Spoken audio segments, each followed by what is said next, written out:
Bismillahirrahmanirrahim. Assalamualaikum warahmatullahi wabarakatuh.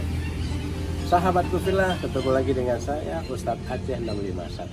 Alhamdulillah, hari ini kita akan mengungkapkan rasa ribuan terima kasih yang setinggi-tingginya kepada masyarakat anak negeri seluruhnya yang telah menyumbangsi sebagian hartanya untuk masyarakat kita Indonesia, anak-anak negeri kita yang dalam kondisi kena wabah virus corona sampai mereka tidak bisa makan dalam kesehariannya. Ya alhamdulillah, kita telah mendistribusikan dengan para sahabat-sahabat semuanya. Ya alhamdulillah, insya Allah mudah-mudahan ini akan menjadi berkah. Sekali lagi, ini akan menjadi berkah. Yakinlah kepada Allah bahwa sesungguhnya sedekah itu adalah obat bagi jiwa kita. Sedekah itu adalah memudahkan kita untuk menuju Allah Subhanahu Wa Taala. Namun hakikatnya sedekah adalah salah satunya adalah menolak bala yang selalu datang menimpa kita. Dengan kita bersedekah, insya Allah Allah akan hindari, dan mudah-mudahan kita akan diberikan keselamatan, iman Islam dan sehat walafiat, dan insya Allah terus kita bisa berpuasa menjalankan ibadah yang telah diwajibkan kepada kita selaku umat Islam.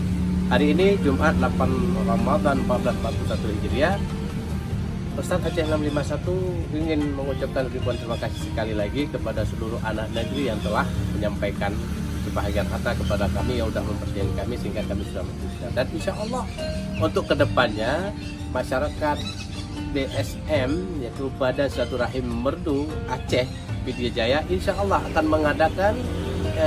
mengadakan takjil yang sering kita dengar. Pada hakikatnya itu adalah menyediakan iftar pada setiap Senin, Kamis dan Jumat di Tanjung Barat. Kalau nanti pada insya Allah, kalau sahabat-sahabat fillah, kalau kiranya nanti butuh iftar atau takjil yang sering kita dengarkan, mudah-mudahan itu bisa dihubungi melalui nomor telepon yang ada di bawah ini. Mudah-mudahan itu akan menjadi silaturahim kita untuk mendapatkan ridha Allah Subhanahu Wa Taala. Insya Allah, sekali lagi terima kasih kepada anak negeri semuanya. Insya Allah kita bertemu lagi di lain kesempatan. Wassalamualaikum warahmatullahi wabarakatuh.